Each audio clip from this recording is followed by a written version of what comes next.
Now, we're contradicting a report which said that Indian government has directed officials and leaders to stay away from the Dalai Lama events. The Ministry of External Affairs has clarified, saying that there is no change in the position on the Tibetan spiritual leader.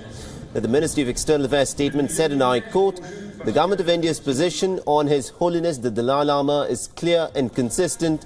He is a revered religious leader and is deeply respected by the people of India.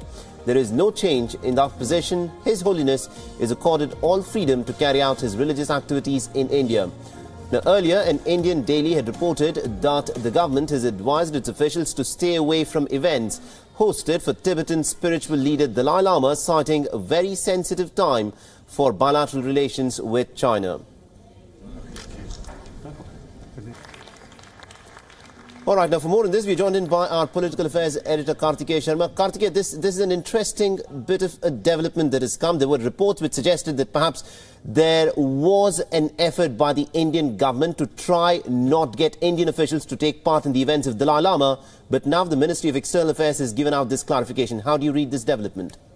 See, the clarification itself is very, very clear. The clarification says that, we will allow Dalai Lama to do its own program. But the story was about whether Indian government or the people who represent Indian government will be associated with it or not.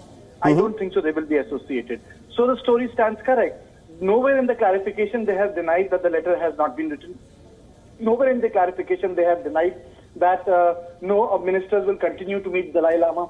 Nowhere the clarification takes up the issue that Indian government will proactively engage with Dalai Lama. I think what has happened is that this was an internal communication which out of sheer good journalism is in public domain, and it makes it two things very, very, very clear.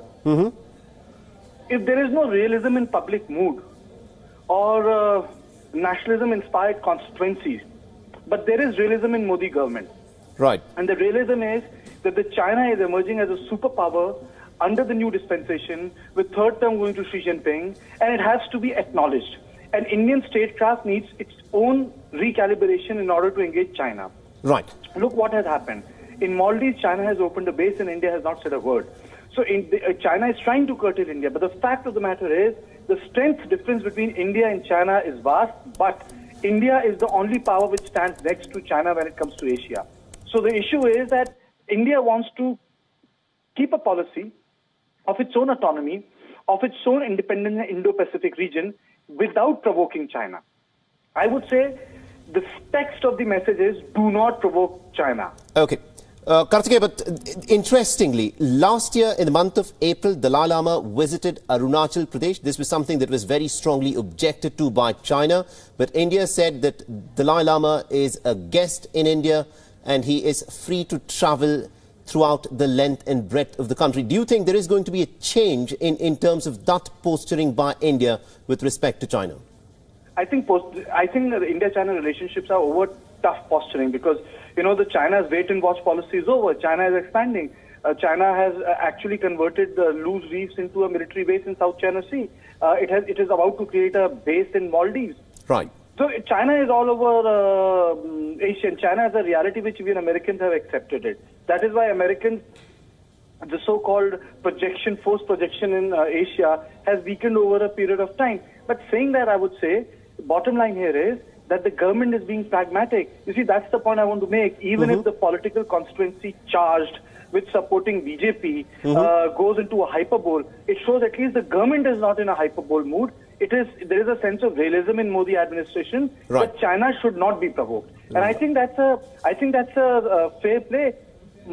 Dalai Lama gets his autonomy in this country, which has a position on Tibet, but it cannot. The Indian government feels that it cannot be at the cost of provoking a giant neighbor, which is useless. So I think in that context, I don't see any point of weakness in the letter. As a lot of nationalists would say, there's a point of weakness. There is no point of weakness. It's drenched in hard realism.